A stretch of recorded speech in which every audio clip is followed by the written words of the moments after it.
오늘 하나님 말씀은 창세기 2장 말씀입니다. 창세기 2장 18절부터 24절.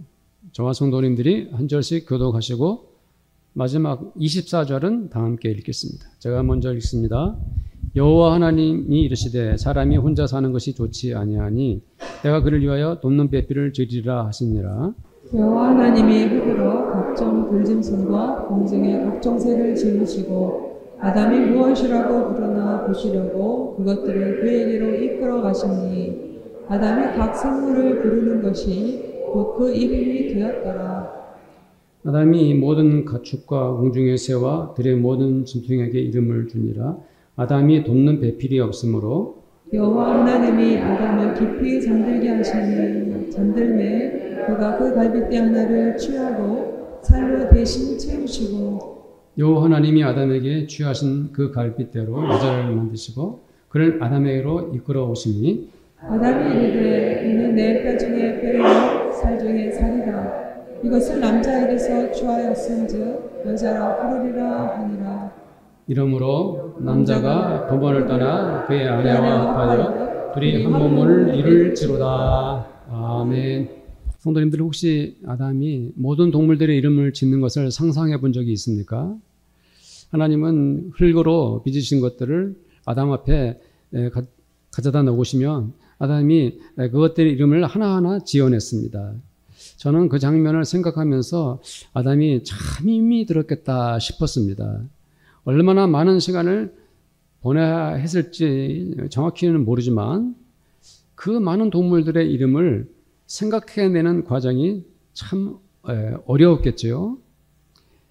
계속해서 이름을 지어내야 하니까 머리도 복잡하고 또 동물들이 계속 자기한테 올 때마다 몸이 많이 피곤했을 것입니다. 중요한 것은 이 모든 책임을 아담 혼자서 감당해야 했던 것입니다. 아무도 그를 도울 수 없었습니다. 누구라도 한 명이 옆에 있었다면은 어떤 놈이 자기 앞에 딱 나타나니까 이거 원숭이 같이 생겼는데 이 이름을 뭐라고 짓지? 이러면 옆에서 있던 사람이 한번 원숭이라고 한번 지어보지 이렇게 했을 텐데 물어볼 사람도 없이 혼자서 다 이름을 지었습니다. 몸이 많이 피곤하고 지치면 옆에 사람이 이번에 내가 일어설 테니까 당신이 앉아 뭐 이렇게 했을 텐데 혼자서 그것을 감당을 했습니다. 이 모든 동물들 다 이름을 짓고 나니까 얼마나 피곤하고 지쳤겠어요. 그때 아마도 아담이 이런 생각을 했을 겁니다. 나랑 같이 옆에서 좀 같이 살아갈 사람이 간절하구나, 꼭 있어야겠구나 이런 생각을 했을 것입니다. 지치고 탈진한 아담을 보신 하나님께서도 아담과 함께 살아갈 여자가 있어야겠다 생각을 하셨습니다. 아담을 도울 수 있는 여자는 그야말로 아담에게는 없어서는 안 될 사람이었습니다. 만일 아담이 여자 없이 앞으로도 계속 살아간다면 그 남은 인생이 얼마나 고단하겠습니까? 하나님은 아담을 잠들게 하신 후에 그 몸에서 갈빗대 하나를 꺼내어 여자를 만드셨습니다. 하나님은 아담처럼 여자를 흙으로 빚을 수 있었지만 왜 아담의 갈빗뼈로 만드셨을까요? 여자를? 그것은 하나님께서 분신 개념을 심어주려고 하신 하나님의 의도가 담겨 있습니다. 여자는 남자와 상관없이 흙으로 만들어진 것이 아니라 여자는 남자의 몸에서 나온 것입니다. 하나님은 아담으로 하여금 마치 여자가 자기 몸의 장기 일부를 여자에게 내어준 것처럼 그런 비슷한 마음을 갖게 하신 것이죠. 여자는 여자로서 홀로 독립된 존재라기보다도 남자의 몸에서 나온 존재, 즉 남자와 여자는 한 몸인 것이다. 이 마음을 주시려고 하나님께서 아담의 갈빗대에서 여자를 만드신 것입니다. 대부분의 남자들은 자기 여자를 만나는 순간 그 시간은 3초를 넘기지 못합니다. 여자들은 그게 무슨 말인가 싶죠. 남자는 여자를 보는 그 순간에 저 여자가 바로 나의 여자이구나 라고 순식간에 느끼고 말죠. 남자는 본능적인 그 사랑의 욕구를 이기지 못하고 그 여자와 결혼을 하게 되는 것입니다. 아마 우리 교회 성도들 중 상당수 남자분들이 자기 아내를 보는 순간 반해서 결혼을 했을 것입니다. 혹시 정말 제 말씀대로 첫눈에 반해서 결혼한 성도가 있다면 남자분 중에서 한번 손을 들어보세요. 아무도 안 계세요? 첫눈에 반한 분 아무도 안 계세요? 야, 첫눈에 반한 첫사랑은 어디로 갔어요, 그러면? 강형모 집사님 당첨되셨습니다. 강형모 집사님, 이현자 집사님을 보자마자 3초 안에 저 여자다 싶어서 결혼을 하게 되었습니다. 네, 여자분들은 이해가 안 가겠지만 남자는 그런 존재. 네? 네, 강형모 집사님은 거짓말을 못 하시는 분이니까 용기를 냈습니다. 아담은 하와를 보는 순간 1초 만에 사랑을 느끼고 말았습니다. 하나님께서 데려온 이 여자가 너무 아름다워서 아담은 참지 못하고 이렇게 말해버렸습니다. 이는 내 뼈 중에 뼈요 내 살 중에 살이라. 당신이 가진 몸은 내 몸과 같습니다. 내가 가진 육신도 당신의 것입니다. 당신은 내 몸의 분신입니다. 이렇게 아담은 말하고 있습니다. 아가서 2장 12절 13절 말씀을 볼까요? 읽어봅시다. 시작. 지면에는 꽃이 피고 새가 노래할 때가 이르렀는데 비둘기의 소리가 우리 땅에 들리는구나. 무화과 나무에는 푸른 열매가 익었고 포도나무는 꽃을 피워 향기를 토하는구나. 나의 사랑 나의 어여쁜 자야 일어나서 함께 가자. 아멘. 얼마나 아름다운 노래입니까? 그렇습니다. 부부는 평생 동안 함께 일생을 가는 그러한 인생의 동반자인 것입니다. 그렇게 아담과 하와는 부부가 되어 살게 되었습니다. 하나님은 이 두 사람이 부부가 된 후로 가장 처음으로 하신 말씀이 바로 이것입니다. 어떤 말씀이죠? 그 말씀 아담과 하와에게 말씀하셨지만은 사실 그 말씀은 그의 후손들에게도 하신 말씀이고 또한 이 시대를 살아가는 우리들 모두에게도 주신 말씀입니다. 자, 한번 읽어볼까요? 시작. 이러므로 남자가 부모를 떠나 그의 아내와 합하여 둘이 한 몸을 이룰지로다. 아멘. 남자가 부모를 떠나는 것은 우리들 기독교 가정에서 가장 중요한 주제가 되는 것이죠. 우리나라는 유교 문화의 영향을 많이 받았습니다. 그리고 우리나라의 그런 오랜 전통과도 연관이 많아요. 우리나라 가정은. 과거에는 그런 유교 문화나 우리나라 어떤 전통 과 연관성 때문에 자식들이 결혼을 해도 부모의 영향을 벗어나지 못하고 살았습니다. 부모들은 결혼한 자녀들이지만 여전히 자기의 슬하에 두고 싶어 했습니다. 슬하라는 것이 무릎 쓸 자로서 마치 자기 무릎 밑에 계속 두고 싶어 했다는 말이죠. 자식들은 부모님께 효도해야 된다는 것과 또 부모님의 말씀에 순종해야 된다는 문화에 얽매여 있었던 것이죠. 결혼한 자녀들이 부모님의 품에서 벗어나지 못하면서 가족 간의 갈등이 심했습니다. 결혼한 남편이 자기 부모의 편을 들면서 아내가 소외를 당하거나 심리적으로 깊은 상처를 받곤 했었습니다. 심지어 어떤 어머니들은 아들의 아내, 즉 며느리를 질투해서 심하게 괴롭히기도 했지요. 그러나 우리나라 가정은 알게 모르게 그동안 기독교 가정 문화에 의해서 그 성격이 많이 바뀌게 되었습니다. 이제는 자녀들이 새로운 가정을 이루어 살면서 대부분 독립적으로 살아가고 있습니다. 부모님이 간섭을 하거나 명령을 내리는 가정 문화는 이제 흔치 않게 되었습니다. 그러나 우리는 잊지 말아야 할 것이 있어요. 결혼한 가정, 그 부모를 떠나 독립한다는 것이 부모님께 자식된 도리를 다하지 않아도 된다는 것은 아니죠. 지난 주일에 자녀들이 부모님을 공경해야 한다는 복음을 성도님들에게 충분히 전했기 때문에 성도들은 그 말씀을 따라 부모님을 공경해야 합니다. 부모님을 향한 사랑과 존경, 그 마음과 행동은 변할 수가 없는 진리고 하나님의 명령이라는 것을 다시금 명심하시기 바랍니다. 사랑하는 성도님들, 오늘 말씀에서 가장 중요한 것이 무엇입니까? 하나님께서 우리들에게 오늘 말씀에서 명령하시는 것이 무엇입니까? 그것은 바로 부부가 서로 한 가정을 이룰 때 가장 중요한 것은 한 몸을 이루는 것입니다. 그러나 두 사람이 한 몸이 된다는 것, 이것은 정말 어려운 일이죠. 왜 그렇습니까?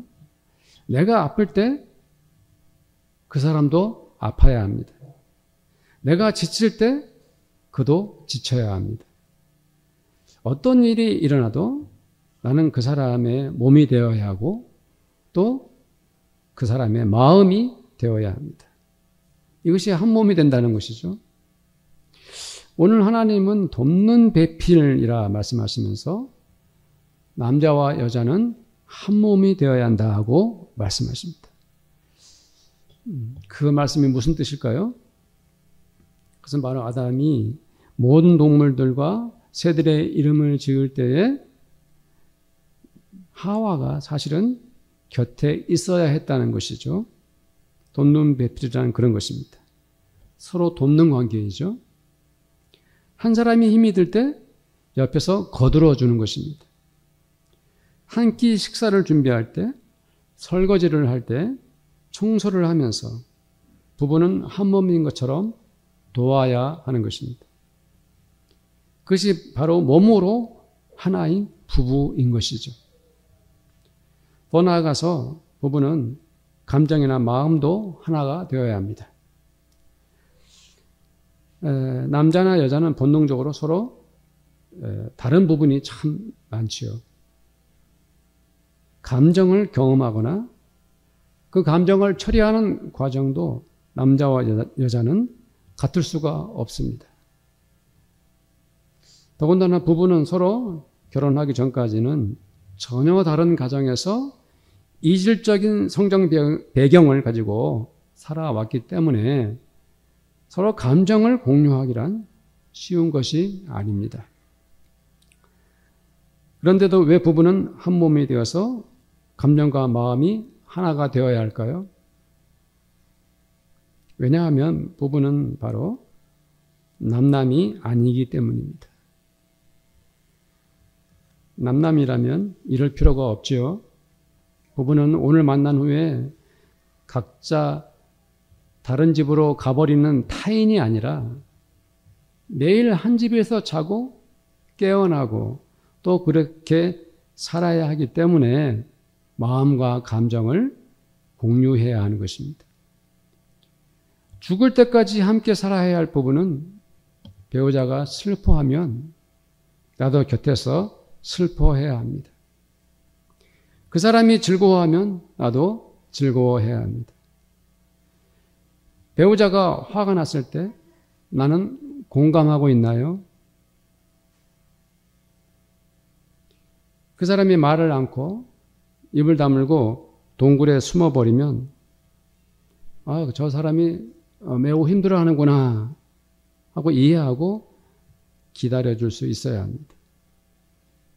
마음과 감정을 공유하고 이해하고 받아주는 것이 부부입니다. 그렇게 사랑스러운 부부가 되시기를 저는 축원을 드립니다. 또한 부부가 한 몸이 된다는 것은 서로 정직해야 한다는 것을 의미합니다. 부부는 서로 감추는 것이 없어야 합니다. 부부는 거짓말을 하지 말아야 합니다. 왜 부부는 서로 진실해야 할까요? 그것은 부부가 한 사람이라면, 한 몸이라면 거짓말을 하거나 속이면 그 후유증이 나중에 크기 때문입니다. 사람을 속인다는 것은 결국 내가 그 사람을 배신했다는 것이죠. 부부가 서로 모르게 거짓된 행동을 하면 언젠가는 그것이 들통나기 마련입니다. 그런데 그 거짓말이 드러나면 그로 인한 분노가 커집니다. 상처도 깊이 받게 되죠. 그래서 이 거짓말이 드러나면 부부간의 관계도 심각하게 갈라지는 그러한 결과가 나죠. 특별히 부부는 돈에 관해서 경제적인 문제도 숨기지 않고 공유해야 합니다. 만약에 거짓말을 할 정도로 중요한 문제가 있다면 차라리 솔직하게 말하고 의논을 하는 편이 훨씬 낫지 않겠습니까? 남편 몰래, 아내 몰래, 이거는 감추고 가야 해. 이런 일이 있다면 도저히 털어놓을 수 없는 문제라면 도대체 그게 무엇일까요? 법적인 문제가 걸려있는 것일까요? 혹은 윤리적인 문제? 부부간의 신뢰의 문제이겠죠. 차라리 감추는 것이 낫다. 모르게 하고 지나가자. 그게 그런 일이 없어야 한다는 것입니다. 정말 그런 문제가 있다면은 정말 감춰야 된다면은 부부 관계에서 우리는 더 이상 함께 할 수 없다는 각오를 가지고 살아야겠죠. 그것을 몰래 한다는 것 자체가 모순이죠. 거짓된 행동인 것입니다. 악한 행동인 것입니다. 그러므로 그런 것들은 힘들더라도 어렵더라도 계속해서 정직하고 드러내놓고 공개하면서 살려고 부부가 애를 쓰기 바랍니다. 그것이 결국엔 나중에 사랑스럽고 건강한 부부관계를 유지할 수 있게 되는 것입니다. 부부는 또 신앙으로도 한 몸이 되어야 합니다. 청년들이 결혼 전에 사랑하는 사람이 생겼는데 신앙심이 없다 이 말이죠. 그들은 어떤 고민을 할지 궁금합니다. 배우자가 될 사람이 하나님을 믿지 않아도 대부분 결혼을 하게 되는 것 같습니다. 어떤 사람들은 또 결혼 전에 결혼만 하면 반드시 교회도 가고 신앙생활을 하겠다고 약속을 하지만 결혼 후에 약속을 지키지 않는 사람들이 많지요. 어쨌든 신앙생활을 해왔던 그리고 믿음을 가지고 있는 청년들이, 요즘 젊은이들이 배우자의 신앙에 대해서 그다지 중요한 문제를 가지고 있지 않는 것 같습니다. 참으로 안타까운 일이죠. 왜 부부는 신앙으로도 하나가 되어야 할까요? 그 이유가 무엇입니까? 왜 부부가 믿음으로 하나가 되어야 할까요? 하나님은 인간을 만드신 분이십니다. 하나님은 인간을 하나님의 형상을 담아서 만드셨어요. 그리고 하나님은 그 사람을 만들어 놓으신 후에 가정을 세우셨어요. 하나님은 인격체가 사랑 그 자체이십니다. 하나님은 사랑이세요. 그래서 하나님은 인간의 마음에도 사랑을 선물해 주셨어요. 하나님의 마음을 선물해 주셨어요. 하나님은 부부라는 관계를 창조하신 후에 그 부부가 하나님을 믿고 하나님을 경외할 때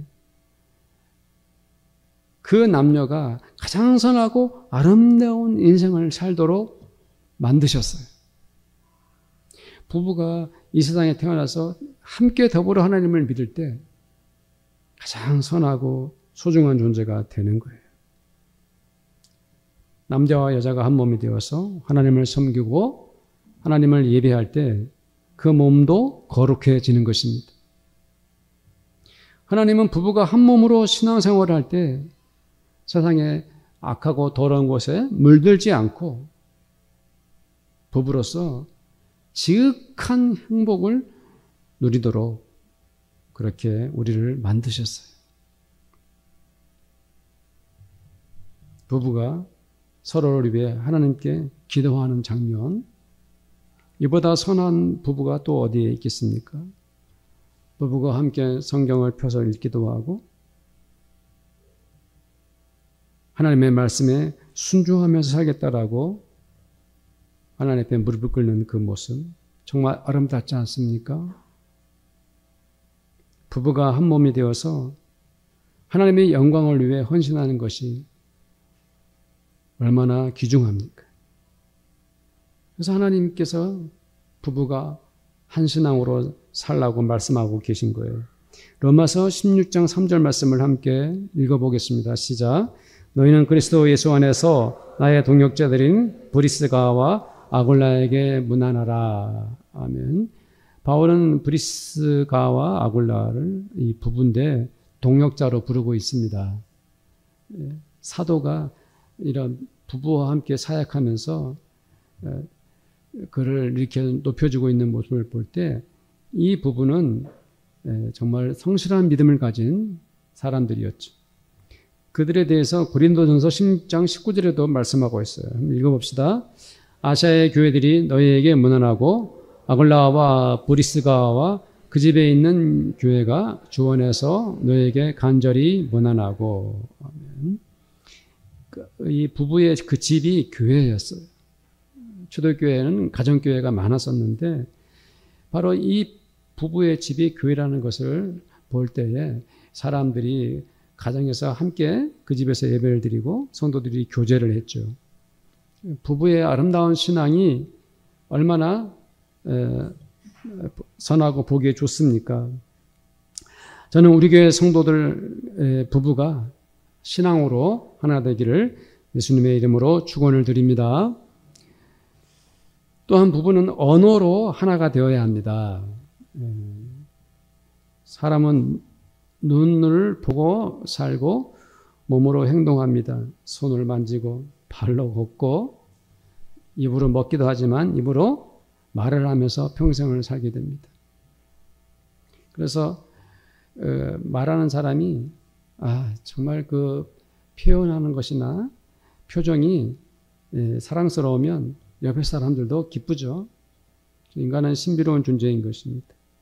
모든 피조물 중에서 오직 인간만이 언어로 말할 수 있도록 하나님께서 창조하셨습니다. 누가 지혜롭습니까? 말을 현명하게 하는 사람이 지혜로운 것입니다. 어떤 분야에서든지 지도자는 말을 올바로 하면 그를 따르는 사람들이 그를 지지하게 되죠. 그래서 말은 굉장히 중요합니다. 훌륭한 선생님들은 학생들을 말로써 가르칩니다. 그래서 학생들이 선생님을 존경하는 마음이 생기죠. 그 어느 하나에 힘이 실려 있는 것입니다. 친구 사이의 우정도 언어로서 깊어지는 것입니다. 우리 보현이랑 현지가 열심히 지금 예배드리고 말씀을 듣고 있는데 얘네들 둘이서 얘기하는 걸 옆에서 귀담아 들어보면 그 언어가 우정이 깊은 언어들이에요. 사랑스러워요. 네. 쟤네들은 그게 뭔 말이담 하고 할지 모르지만 어른의 입장에 봤을 때는 그 언어가 정말 서로 깊은 우정을 나누고 있다는 것을 알게 되죠. 하나님은 언어, 지금 말씀으로 세상을 창조하셨어요. 그래서 하나님의 언어와 말씀 속에 그 창조의 능력이 있었기 때문에 그것이 다 살아있고 생명력이 있는 존재가 되었어요. 하나님께서는 우리들에게도 지금 말씀하고 계신 거예요. 예수님도 이 세상에 오셔가지고 그 육성으로 당신의 존재를 알리셨습니다. 예수님의 말씀을 들어보니 그분이 얼마나 사랑스러운 분인지 우리는 알게 된 거죠. 그분이 말씀하실 때마다 예수님께서 얼마나 은혜로운 그리스도이신지를 알게 되었죠. 주님의 말씀으로 당신을 증명해 주셨습니다. 부부가 얼마나 서로 사랑하는지, 혹은 부부가 얼마나 서로를 존중하는지, 그 기준이 무엇입니까? 언어로 판가름 나는 것입니다. 우리 부부는 과연 어떻게 대화합니까? 스스로 질문해 보십시오. 요즘에 부부간에 어떤 대화를 나누십니까? 우리가 남자들은 젊었을 때 권위를 가지고 여자를 억압하다가 나이가 들면 여성 호르몬도 나오고 여자의 기가 세지는 바람에 주눅이 들어 살기도 하죠. 누가 주도권을 가지고 있는가? 누가 기싸움에서 이기는가? 이것이 중요하다면 그것은 그 부분은 대화를 제대로 못하고 있는 것입니다. 혹시 부부라고 해서 맨날 같이 사니까, 늘 같이 사니까 아무렇게나 말해도 됩니까? 예. 별 생각 않고 고민하지 않고 내가 적극적으로 말을 뱉어버려도 되는 것입니까? 상대방 입장만 생각도 않고 그냥 말만 해버리는 그러한 습관은 없습니까? 심지어 가장 안 좋은 것은 상대방 약점을 쿡쿡 찔러가면서 말하는 것입니다. 그렇지 않아도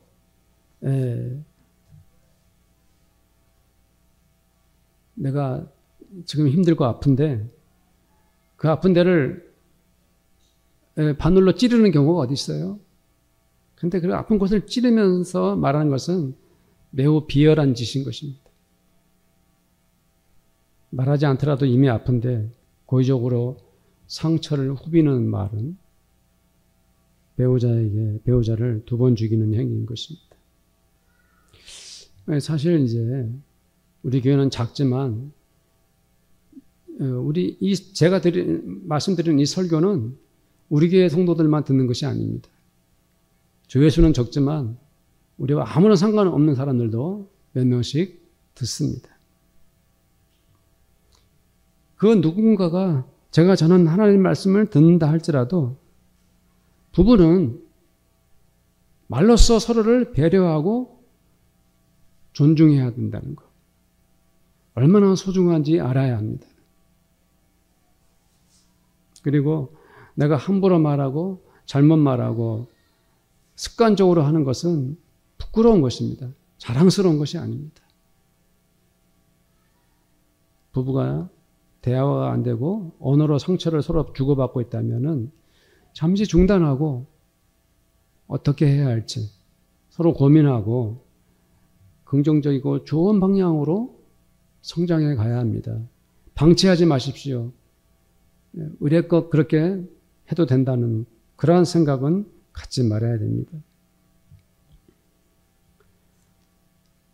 서로 존중하는 말, 그 사람을 격려하는 말, 칭찬하고 위로가 되는 말을 더 많이 하십시오. 그렇게 해야 부부가 인격적으로 성장하고 서로의 아픔도 싸매어주면서 부족한 것을 채워가면서 그리고 밝고 긍정적인 사람으로 부부로서 나아가게 되는 것입니다. 때로는 적당한 농담과 유머도 필요하지요. 잠언서 29장 20절 말씀을 함께 읽도록 하겠습니다. 시작. 네가 성급하게 말을 하는 사람을 보았느냐? 그보다는 차라리 어리석은 사람에게 더 소망이 있다. 잠언서 12장 15절 말씀도 읽겠습니다. 바보는 자기 길이 옳다고 하지만 지혜로운 사람은 조언에 귀를 기울인다. 아멘. 부부가 한 몸이 되어 살아가는 것이 옳고 대부분이지만 그래도 부부가 다른 몸으로 살아갈 때도 있습니다. 예를 들어 직장을 다닌다면은 부부는 다른 곳에서 근무하게 되죠. 그럴 때는 다른 몸이 되는 것입니다. 각자의 친구를 만나게 된다면은 부부는 서로 다른 시간을 보내게 됩니다. 부부가 취미가 서로 다르다면 그 취미 활동을 하는 동안에는 다른 몸이 되어 살게 됩니다. 5월달 될 때마다 성도님들에게 부부에 관한 말씀을 전할 때마다 부부는 서로의 사생활을 존중하라고 했는데 잘 지키고 계십니까? 잘 지키고 계시리라 생각을 합니다. 부부는 늘 가정에서만 생활하지 않습니까? 가족을 위해서 경제활동을 하죠. 자녀들을 양육해야 합니다. 집안의 일은 끊이질 않습니다. 어느 날 아내가 힘들다고 왜 이렇게 집안일이 끊이지 않느냐고 이렇게 힘들어하면 아내가 힘들어하구나라고 우리가 생각하게 되죠. 그래서 가족을 위해 애쓰다 보니까 몸도 지치기 마련입니다. 힘들죠. 그래서 부부는 남편이든 아내이든 간에 혼자만의 시간이 꼭 있어야 합니다. 늘 부부로서 한 몸으로 붙어 사는 것 건강하지 않습니다. 어떤 일이 있어도 그 사람을 따라다니는 것 정상적인 모습이 아닙니다. 남자는 남자로서 혼자서 하고 싶은 일이 있습니다. 여자는 여자로서 자기만의 시간과 공간이 꼭 있어야 합니다. 그것을 다른 말로 하면 부부 사이의 사생활이라는 것입니다. 도덕적, 윤리적으로 그런 나쁜 의미에서의 사생활이 아니죠. 남편은 아내의 시간을 존중해야 합니다. 아내는 남편이 하고 싶은 일을 하도록 배려해야 합니다. 서로의 사적인 영역을 인정해 줄 때 남편과 아내는 더 힘을 낼 수 있고 에너지를 재충전할 수 있는 것입니다. 사랑하는 성도님들, 부부는 모든 인생에서 허리 같은 역할을 합니다. 인간의 몸은 허리가 튼튼해야 골고루 건강하지 않습니까? 부부가 바로 허리인 것입니다.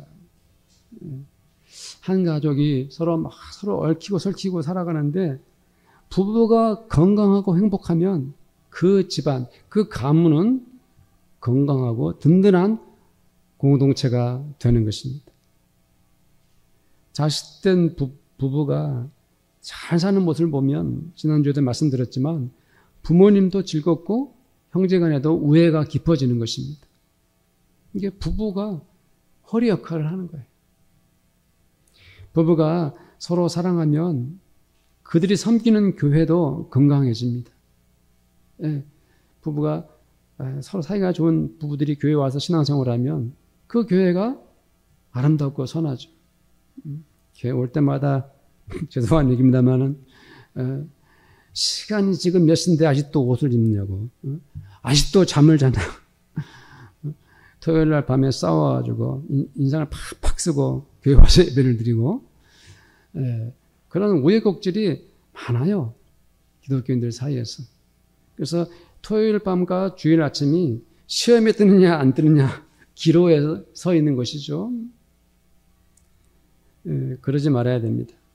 행복한 부부들이 교회에 모이면 교회가 예수 사랑으로 충만해지겠죠. 그래야 하는 것입니다. 부부가 서로 존중하면 자녀들도 복을 받습니다. 우리 엄마 아빠는 정말 서로 존경하고 정말 우리가 봐도 존경스러워. 이런 것을 보고 클 때 그 아이들의 정서와 인격도 건강해지는 것입니다. 부부가 금슬이 좋으면 그들은 어떤 사람을 만나도 행복 전도사가 됩니다. 그래서 우리 주변에도 부부가 사이가 좋으면 옆에서 장난을 쳐줘요. 우리가 아직도 신혼인 것 같다고. 어쩌면 우리들에게 이렇게 마음을 힘들게 하냐고. 적당히 하시라고. 그런 부부들이 있어요. 예. 저 부부는 결혼한 지 30년이 지났는데 50년의 세월이 흘러도 어쩌면 저렇게 인꼬부부라 하는 칭찬받는 부부들이 다 되시기를 저는 축복합니다. 부부가 한 몸이 되어 주님을 섬기고 가정이 복을 받기를 바랍니다. 부부가 서로 사랑하면서 그들에게 주어진 인생의 보람되고 더욱 풍성한 열매를 맺기를 바랍니다. 이 시간에 우리 함께 기도하기를 원합니다. 부부가 한 몸이 되어 살기를 원합니다. 서로 사랑하면서 존중하면서 그렇게 잘 살기를 원합니다. 우리 부부 또 자녀들의 부부를 기도합시다. 하나님 아버지 감사합니다. 주님, 우리 성도들의 가정인 부부들이 있습니다. 남녀가 만나서 서로 사랑하고 지금까지 지내왔습니다. 우여곡절도 많고 힘든 일도 겪었습니다. 아버지 하나님, 우리 모든 성도들 가정이 부부가 주님 안에서 서로 사랑하면서 행복하고 은혜롭고 감사하기를 원합니다. 서로 존중하고 아버지 서로 돕고 헌신하면서 아버지 하나님 서로의 영역을 인정해 주면서 언어와 또한 사랑으로 하나 되는 가정들이 되기를 원합니다. 우리 성도들의 가정 부부들이 주님 안에서 하나가 되기를 원합니다. 부부는 한 몸입니다. 주님, 당신은 내 뼈 중에 뼈요 살 중에 살이다 고백한 그 고백이 우리의 모두의 고백이 되기를 원합니다. 주님, 참으로 오늘 말씀을 생각하고 우리 어떻게 하면 더 사랑할까? 어떻게 하면 더 한 마음으로 아버지 하나님 이렇게 주님께 영광을 돌릴까? 고민하고 감사하는 저희 되기 원합니다. 감사하며 예수님의 이름으로 기도드립니다. 아멘.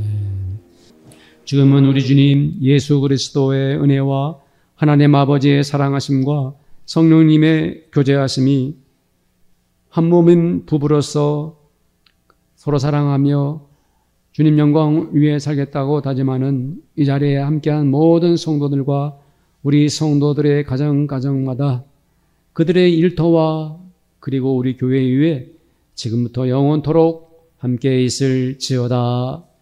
아멘.